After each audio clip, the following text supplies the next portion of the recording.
Hey guys, कैसे हैं आप लोग? Hope you are doing good. और let's start with our ongoing series of western political thought and today we will cover theory of justice and equality. Welcome back to my channel political science concepts and this is Rishabh. Let's start.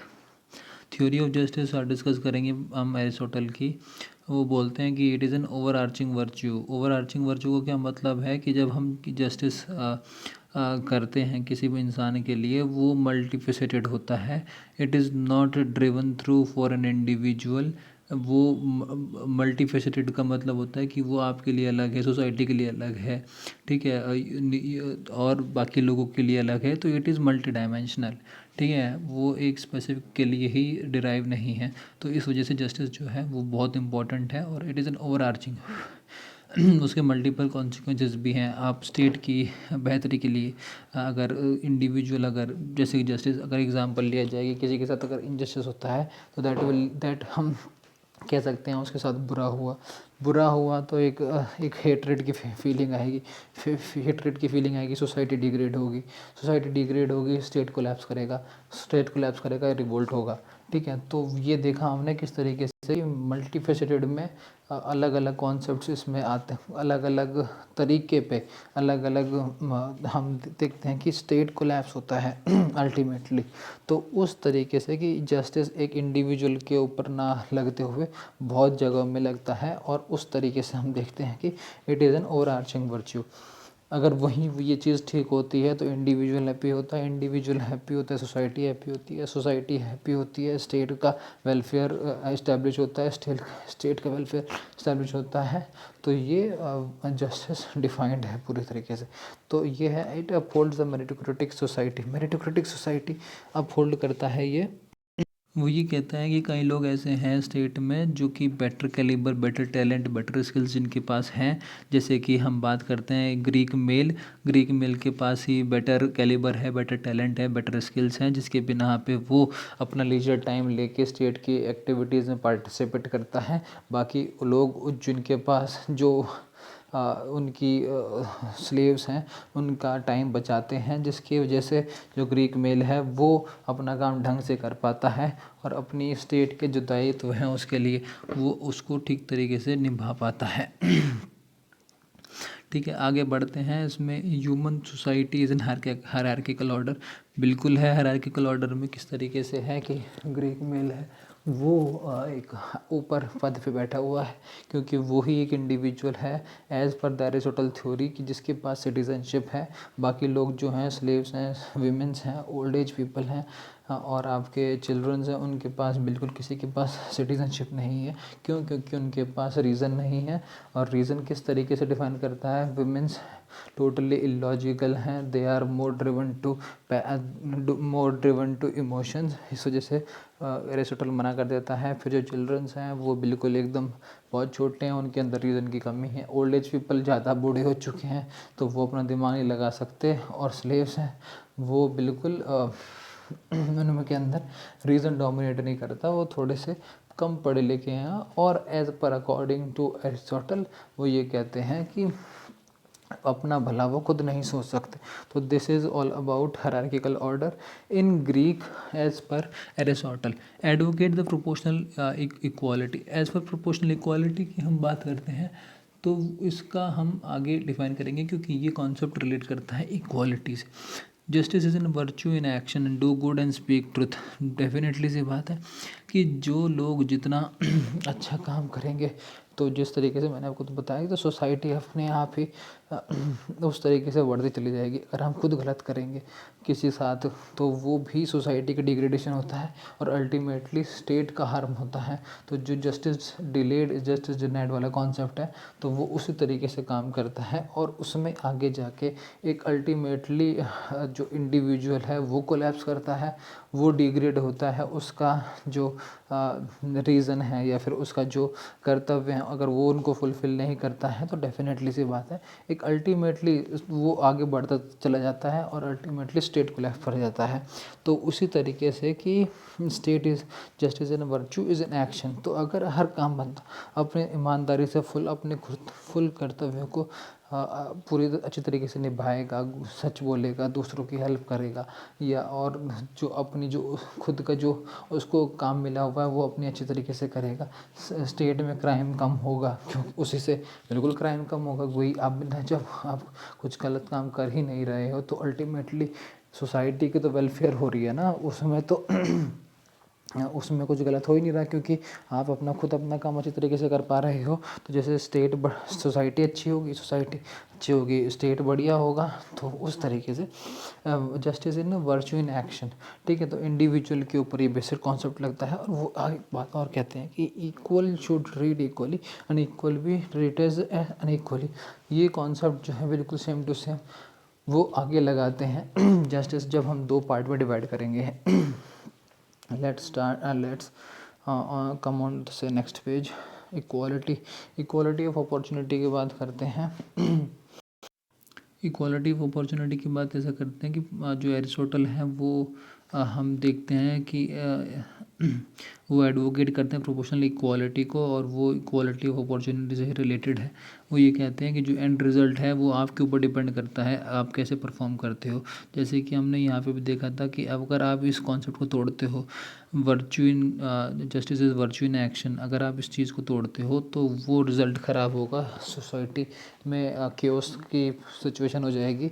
और जो फिर society में chaos होगा, lawlessness आ जाएगी, state degrade करेगा। तो उस तरीके से आपके पास एक इंडिविजुअल से कितना कुछ हो सकता है, तो वो उसी चीज़ को डिफ़ाइन करते हैं। तो वो यही कहते हैं कि हर एक बंदे को अपना काम स्वयं और अच्छी तरीके से करना चाहिए, ताकि जो सोसाइटी में हारमनी है, यूनिटी है, वो प्रमोट हो, ठीक है। आगे वो कहते हैं कि इक्वालिटी ऑफ आउटकम के लिए ये कॉन्सेप्ट है, रिलेट करता है एब्सोल्यूट इक्वालिटी से, और जिसके बिल्कुल भी पक्षधर नहीं है एरिस्टोटल। उसमें ये कहते हैं कि जो सोसाइटी है उसका starting point is not similar, क्योंकि जो बैकग्राउंड है सबका अलग अलग है।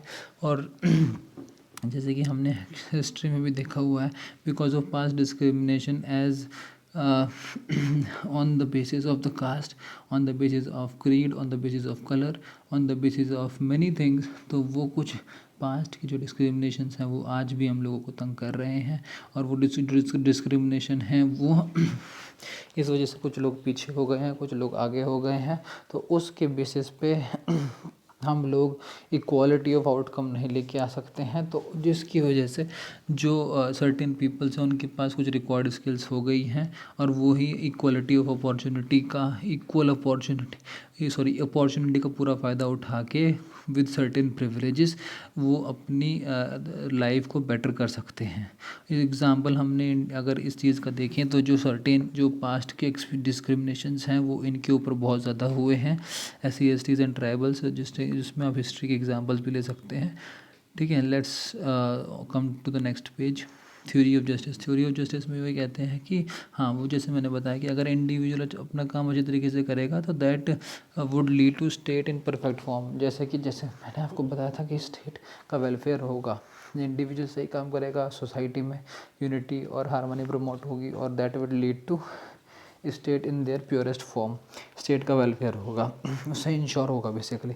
जनरल क्या होता है? जनरल वही चीज़ होती है जस्टिस जो इंडिविजुअल है he will perform his action not in the self interest but for the welfare of the state, for the community. तो वो अगर सेल्फ इंटरेस्ट की उस पर नहीं होगा बेस्ड, तो अगर वो सोसाइटी के वेलफेयर के ऊपर काम करेगा तो that will be promoted goodness in the society. He will promote goodness in the society. He will promote community-ship. He will promote friendship. He will promote righteousness. तो ये चीज़ जब प्रमोट होंगी तो डेफिनेटली सी बात है स्टेट प्रॉस्पर होगा, welfare होगा, इंडिविजुअल की हारमनी होगी, इंडिविजुअल का वेलबींग होगा। उससे ये इंश्योर होगा कि भाई हाँ, स्टेट में जस्टिस है। अगर पर्टिकुलर की बात करें, जो 2 फॉर्म में डिवाइड किया था जस्टिस एरिस्टोटल ने, जनरल हमने डिस्कस कर लिया, पर्टिकुलर की बात आते हैं। Particular itself is divided into 2, distributive and corrective. Distributive पे आते हैं। डिस्ट्रीब्यूटिव में ये कहते हैं कि everyone will not get equal share of resources. उसने ये बोला है कि जो हर कोई बंदा सिमिलर नहीं है सोसाइटी में, क्योंकि उन्होंने पहले ही बताया है कि एक स्लेव है तो एक मास्टर है और एक मास्टर ही सुपीरियर है। तो वो हर एक बंदा सेम से रिसोर्सेज नहीं ले सकता। क्यों? क्योंकि जो अब स्लेव्स को आप ज़्यादा शेयर 50-50 बांट दोगे तो क्या पता स्लेव्स रिसोर्सेज को गलत इस्तेमाल करें, क्योंकि उसके पास रीज़न ही नहीं है। ठीक है, विमेंस हैं, विमेंस ड्राइव करते हैं इमोशन से, तो अगर आप उनको रिसोर्सेज दे दोगे तो वो क्या करेंगी एज पर एरिस्टोटल। ठीक है, मैं उस तरीके से डिफाइन करने की कोशिश कर रहा हूँ। Hope you are understanding what I am saying. ठीक है, तो इस तरीके से कि हर एक बंदे को इक्वल रिसोर्सेज नहीं दी जा सकती, क्योंकि सोसाइटी में डिवाइडेशन है, सोसाइटी में हायरार्किकल ऑर्डर है। तो जिसके अंदर एक्सीलेंस ऑफ कैरेक्टर होगा और एक्शंस अगर वो अच्छे तरीके से करता रहेगा स्टेट की बेटरमेंट में, he will get the larger share of the resources. Corrective justice की बात करते हैं। करेक्टिव जस्टिस में ये है कि दो तरीके के ट्रांजैक्शंस होते हैं, एक गलत होते हैं, एक सही होते हैं। सही वाले होते हैं जिसमें कि बाइंग सेलिंग्स होती हैं, जो कि अपनी प्रॉपर्टी को, गाड़ी को, और परचेज और सेल जो भी आप मटेरियल मार्केट से शॉप्स पे लेके आते हो, तो वॉलेंट्री ट्रांजैक्शंस होते हैं। आप अपनी इच्छा से करते हो और उसमें कंसेंट इन्वॉल्व होती है आपकी और जो बेच रहा है उसकी, वो ठीक ट्रांजैक्शंस होते हैं। दूसरे ट्रांजैक्शंस होते हैं वो दैट इज़ इनवॉलेंट्री, उसमें आप खुद से भागीदार, मतलब किसी एक की कंसेंट होती नहीं एक्चुअली उसमें, इनवॉलेंट्री में।